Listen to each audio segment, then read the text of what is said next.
Hey boy, c'est LFA, j'espère que tu vas bien.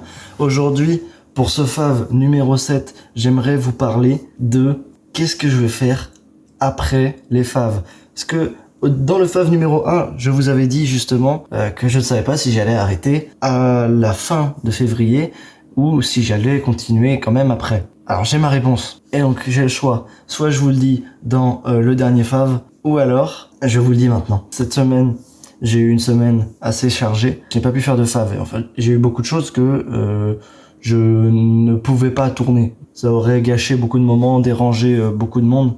Du coup, je n'ai pas filmé du tout.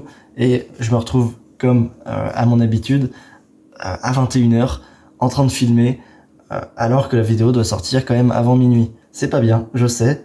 Écoutez, fave, c'était un test. C'était pour voir si je pouvais être régulier autant que ça. Pour l'instant, ça marche quand même. Je suis assez régulier. J'adore faire des vlogs. Mais le truc, c'est que j'ai pas le temps, en fait, en aussi peu de jours, d'organiser tout un projet avec un fil rouge, de le tourner et de bien le monter. C'est ça qui me gêne le plus, je vous avoue, c'est au niveau du montage. C'est que je dois souvent raccourcir tout plein de moments. C'est pour ça qu'il y a beaucoup de moments avec de la musique où je vais faire ça, par exemple.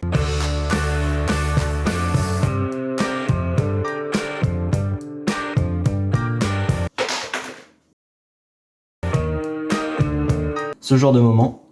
C'est pour ça qu'il y en a beaucoup. J'ai pas le temps de bien dérocher, de faire des petites vannes au montage comme j'avais prévu de le faire. Il y a par exemple dans le fave numéro 4, j'étais chez mon ami Léo pour qu'on répare le vélo. Et il y avait plein de vannes à rajouter au montage aussi. Ça aurait pu être marrant. Mais malheureusement, je devais sortir la vidéo obligatoirement le soir, ce soir-là. Et un montage, ça prend du temps. Surtout quand moi j'ai l'habitude de mettre plein d'effets et de tout ça pour embellir la vidéo, pour la rendre plus dynamique, pour même mettre juste des vannes comme je pouvais le dire juste avant. C'est ça que je perds avec les faves que je trouve dommage. Le 10 février 2025. C'est ça que je perds avec les faves et que je trouve dommage. Donc c'est pour ça que après les faves, c'est là où j'aimerais en venir. Certes, ce sera moins régulier que les faves, vous l'avez bien compris. Je compte quand même faire une vidéo, j'ai pas envie de dire quelque chose de faux, donc peut-être que je vais pas en faire une par semaine. En fait, ça dépend. C'est que je vais travailler plus régulièrement sur mes vidéos. Je vais moins me prendre la tête, ça c'est sûr. J'avais lancé les faves, histoire d'arrêter de me dire que mes projets que j'avais étaient finalement nuls. Je me suis dit, nique sa mère, j'y vais quoi. Donc c'est pour ça que j'ai créé les faves à la base, sur un coup de tête. Globalement, j'ai fait une story, personne n'était au courant. Donc ça, c'est un point du coup que j'ai appris la régularité avec Fave. Et ça me sera utile, honnêtement, ça va m'être très très utile. Parce que du coup, maintenant, je sais ce que je peux faire en si peu de temps. Je vais prendre cet aspect régulier, l'étirer un peu, histoire d'être moins régulier quand même un peu. Je sais pas comment dire en fait, c'est assez négatif en soi de dire que je serais moins régulier. Mais c'est pour le bien de la vidéo, c'est histoire de rendre un produit plus beau, mieux affiné, histoire d'avoir déjà un fil rouge à la vidéo. La seule vidéo, je crois, où il y a un fil rouge, c'est globalement le fave numéro 5, et c'est, à mon avis, le pire des faves. Au fave numéro 9, je vais peut-être faire une tier list des faves, et je pense que celui-là ne sera pas en top tier. Donc comme je vous l'ai dit tout à l'heure, je tourne ce fave-là un peu à la va-vite, parce que j'ai été assez occupé cette semaine, et que du coup, je suis fatigué actuellement, et il faut que je me mette au montage de ce fave-là. Ça va être peut-être un fave assez court, donc je vais pas tourner en rond. Du moment qu'on a la régularité, la vidéo n'a pas servi à rien.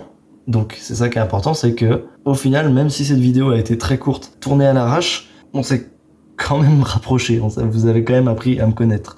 Et moi j'attends de vous dans les commentaires par exemple, de me donner des retours pour que cette vidéo aussi courte... Le 10 février 2025, signeur.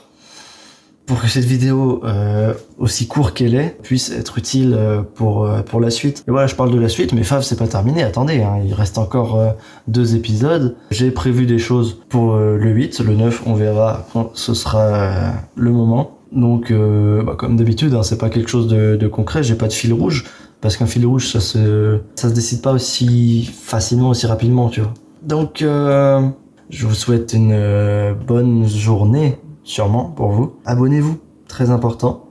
Le petit like, ça fait toujours plaisir. Et ça fait vraiment plaisir en plus quand je vois qu'une vidéo est aimée. Même si ce qui me fait encore plus plaisir, c'est les commentaires. Parce que je vois du coup que la vidéo a intéressé, et elle a fait réagir. Oh non, je vais encore parler. Le 10 février 2025 signera les 10... Il me pète les couilles, lui. Il me pète les couilles. Merci d'être resté jusque là. Au final, cette vidéo-là ressemble beaucoup à la vidéo qui s'appelle Cette vidéo est moisie. Et je trouve que la vidéo moisie, le Fav numéro 2, était pas si moisie que ça. J'ai entendu des critiques dessus. Hein, on m'a dit, elle sert à rien ta vidéo. Mais moi je la trouve drôle quand même. Donc elle me déplaît pas cette vidéo. Je vais encore... il me pète les couilles ce mec. Genre le son de ma chaîne YouTube, On se retrouve pour le Fav numéro 8. Et en attendant, portez-vous bien. Toujours, mes outros c'est toujours trop long. À chaque fois je vous dis au revoir. Et je suis encore là 2 minutes après. Au revoir.